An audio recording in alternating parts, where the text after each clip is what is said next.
Welcome. Thank you. Congratulations on the movie. One of the things that I've been talking to a few of the other stars, and one of the common threads is that everyone is so passionate about being in this. What does it mean to you to be part of this production? I think somebody asked me, what do you ultimately take home from Midnight's Children? I said you take home a piece of history if you're an actor in this film, because you're part of so many important occasions in history, and you say that I was there, and you take a piece or a souvenir back home, and this is one of those things. I was in the film that was made out of Midnight's Children, out of what is considered by many as possibly the greatest novel ever written, and that doesn't happen often, and it's very special.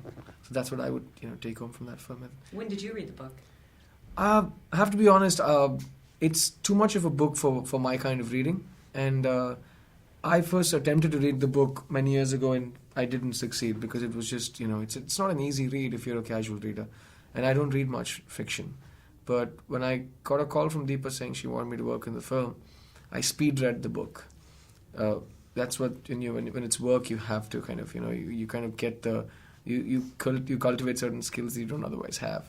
So luckily I speed read the book, and I was happy that Salman wrote the screenplay himself. That really helped. So when I got the screenplay, I was like, oh, this is finally a format I'm more comfortable with and I understand, and I'm able to kind of make notes, and this is the material that I can work with as an actor. So I'm very happy to say that I use the script more than I use the book for any kind of preparation or referencing. And having said that, I've also told many of my friends that this is possibly the easiest film for me, because it was only a very short duration of a shoot, and a character that I think a lot of the homework's already done by the script and the director, and you just get to go and be a little kid playing dress up. You kind of get to put on an old Western swagger and be really badass, and I haven't done that before, so it was fun to do it. Yeah, a badass for sure, and it was certainly fun to watch. Tell us a little bit about him. He's really angry, and he's just a very tragic, almost Shakespearean character, because he's been wronged. I mean, he's been wronged, and he just takes it really badly. And when you look at a character who's the singular kind of opposing ethos to everybody else in a huge, expansive kind of book, that's Shiva.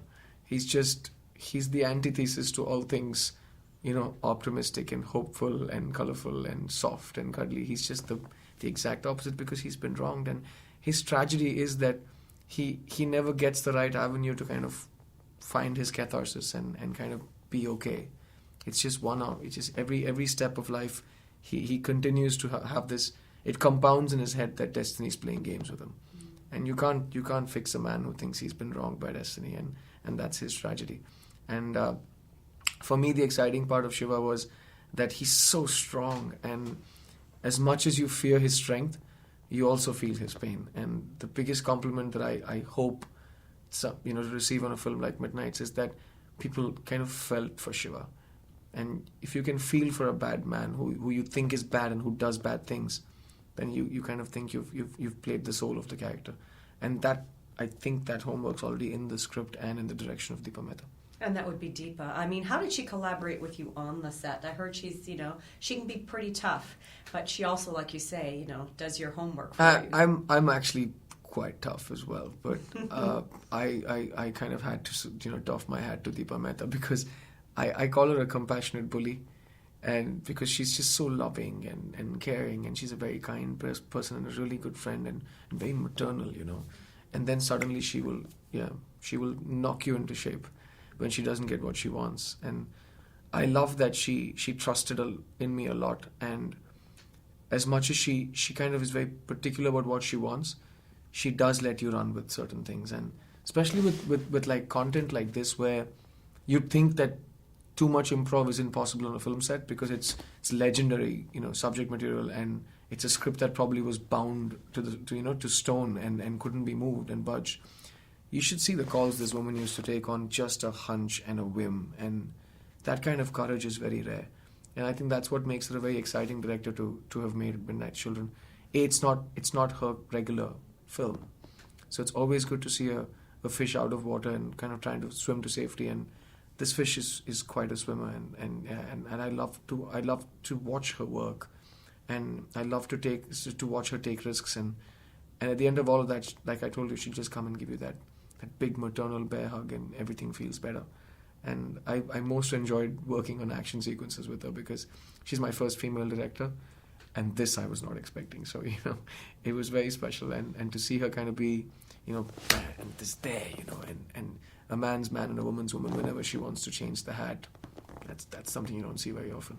How nice. It must be very exciting for you to be here watching the premiere, which is coming up at the Toronto Film Festival. Have you seen the movie in its entirety yet? No. In fact, it's been so long since I shot the film that I'm possibly going to be able to see it as a complete outsider, because that's the fun part of cinema, right? Which is that sometimes the time between your last take in front of a camera and the time that you see the film for the first time is so much of your own life has changed and so much of you has evolved that you're able to kind of have that one blessed moment where you don't recognize yourself on a film screen and you're not awkward that you're putting on a show.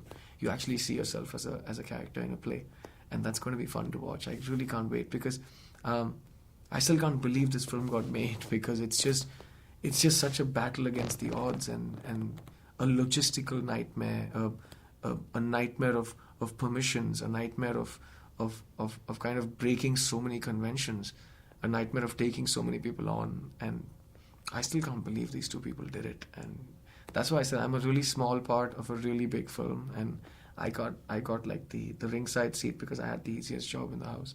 I just got to go and, like I told you, play dress up for 7 days. How nice. You're a lucky guy. Very lucky. Well, much success with the movie, and have a terrific time. Thank you. At your big premiere. Thank you. Yeah.